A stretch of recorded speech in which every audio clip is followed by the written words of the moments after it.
For many farmers and ranchers, land is the most significant asset of the operation, at least in terms of value. And proper titling can have a big impact on estate planning and how property is devised at death. Well, Roger McEowen with the Washburn School of Law joins us now with some more information on this. Roger, a pleasure. Happy holidays. Thank you for being here. I know it's a busy time. So the big issue at hand, the distinction between co-tenancy and joint tenancy. So tell us why this is so important. Well, Suzanne, it's good to be with you. It really becomes important at death and really becomes apparent why the distinction is there. With joint tenancy, it's the surviving joint tenant or tenants that automatically own the property when one of the joint tenants dies.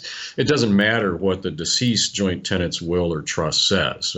It's disregarded. It has no effect. It automatically goes to those designated persons who are the surviving joint tenants. So proper titling at death can allow you to pass property at death in a manner you can control, and it might be the best way from a tax standpoint. So sometimes you don't want to be in a joint tenancy. Talk about the distinguishing characteristics then of a joint tenancy. Well, other than that, how property is passed at death, other than going automatically to the surviving joint owners, the notion that you have created a joint tenancy, the language that creates it has to be absolutely clear in the deed.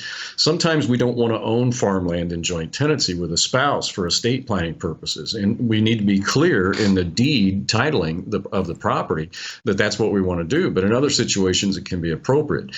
It won't work. Joint tenancy won't work if we want to use a life estate remainder arrangement. So life estate to my spouse for life, remainder to the children, which is very common in agriculture. And we can't get there with a joint tenancy. If you can, I know, Roger, you've covered probably 1,000 cases covering some of this. Is there any case that you could use as an example of this?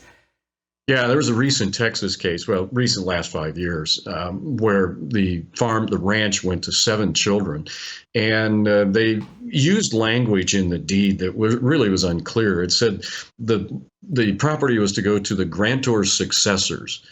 Well, that's language that we really need to stay away from. We don't know whether that creates a joint tenancy or not. And if you're not clear, the presumption in the law is that you did not create a joint tenancy.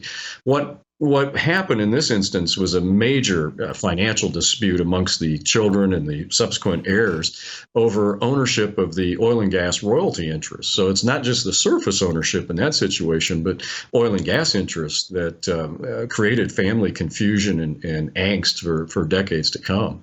Lessons to be learned in that case for sure. Roger, as always, thank you. I don't know if we're going to speak before Christmas, but I want to say Merry Christmas to you and your family, especially with your new little grandson as well. Enjoy your time at home. Thank you. You bet. Roger McEowen with the Washburn School of Law. Appreciate you always.